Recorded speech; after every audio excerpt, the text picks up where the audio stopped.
Right-handed hitter, and Ernie is going to give us a few pointers on hitting. Ernie, what advice could you give to youngsters? Lou, my advice for a youngster is to try to use a light bat, a type of bat that he can handle, not a very heavy bat that's hard to handle, to choke up on the bat. And of course, the stance is important too, to try to get a comfortable stance up at the plate and just try to meet the ball. Well, and of course, how about the arms, Ernie? Are the arms away from the body? Yes, Lou, you have to keep your arms away from the body so that you might have a free swing. And when your arms is in close to your body, you tie yourself up. I've seen some of the Little League games this year, and I've seen most of the kids with their arms into their body. But I think you have to keep your arms away from your body so you can have a free swing. And you carry that bat back over your shoulder, Ernie, or do you keep it back as far as it can go and then come forward? Well, you keep the bat back so that you would always be in the position to hit the ball, and then you come forward with the bat, not coming forward with the bat as your body go forward. In other words, use a short stride and keep the bat back. And what about the head, Ernie, and the eyes? Of course, the head has to be on a level with the shoulders, and you have to watch the ball all the way. As soon as the pitcher releases the ball, to keep your eye on the ball all the time and never take your head off the ball until you have hit it.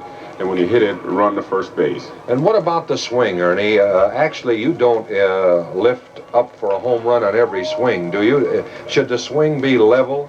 It should be a level swing. I think when you come around, your initial swing should come straight around and down. Actually, you're supposed to hit down on the ball so that you might have a level swing and hit the ball either on the ground or a line drive.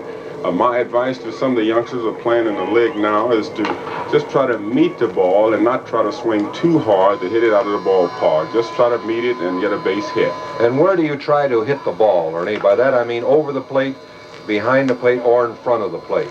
Well, we try to hit the ball out in front of the plate so that we can get the fat part of the bat on the ball, the good part of the bat on the ball. And when you hit the ball out front of the plate, you can hit it to right field, center field, or left field. Do you keep both hands on that bat while you're following through after you once make contact with the ball?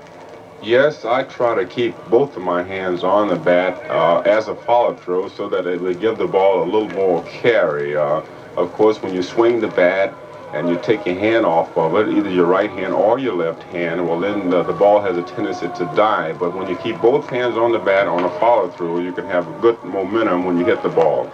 Ernie, would you advise youngsters to try to hit the ball to the opposite field, or just merely to hit the ball where it's pitched, where they see it over the plate, whether it is outside, inside, or towards center field? I would say just try to hit the ball where it is pitched.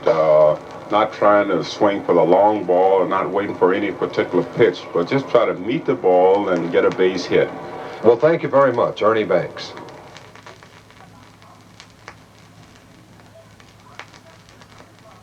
Stan Musial, one of the greatest left-handed hitters in the game of baseball. Stan, what advice do you have to youngsters who want to become great hitters? Well, the first thing, Lou, I think they should have a bat that they can handle and experiment with the bat with the type of handle they might want to use, and because you swing it at all times, and the bat is one of the most important things in hitting, so they should be careful in the choice of their bat. What about covering home plate, the outside of home plate and the inside, Stan, and so far as standing the distance from home plate?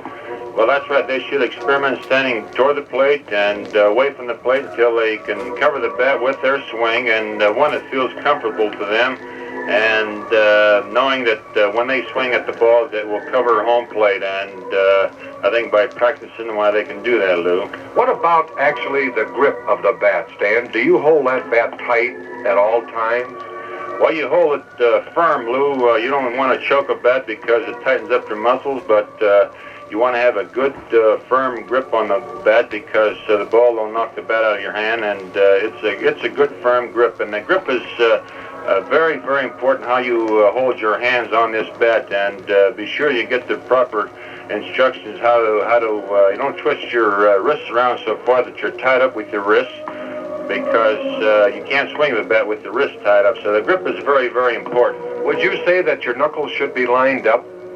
I think if the knuckles are pretty close to lined up, their wrists will be free and loose, and they'll be able to swing that bat very easily, Lou. Stan, how do you hold your head when you're looking at the pitcher, and your shoulders? Are they kept straight and level? Well, they're good and level, Lou, and the main thing about your eyes is you turn your head toward the pitcher so both of your eyes are looking directly at the pitcher rather than having your eyes at an angle, whereas one eye is not getting a good look at it. So be sure your head is turned around directly at the pitcher, and you're looking at the pitcher with two eyes. You get a much better look at the ball.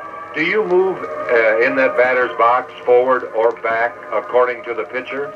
I generally don't like to change around in the box too much, Lou, because with my one stance, I know the strike zone, and therefore I don't like to move around too much in the batter's box. I have the one stance, and I keep with it. What about your stride, Stan, into the ball in order to bring your hips around?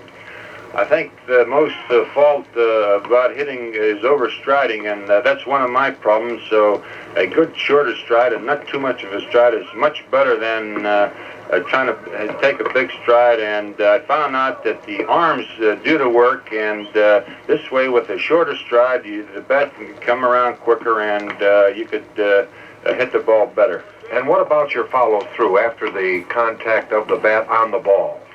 Well, naturally, after you hit the ball, you try to break your wrists just about the contact with the ball and follow through. You never stop your swing because that way you lose your power. So as you meet the ball, you follow through with your swing, and gives you that little extra power. Well, thank you very much, Stan Musial, and let's hope that we have a lot of youngsters that will become Stan Musials in baseball. Well, fine, Lou. Thank you very much.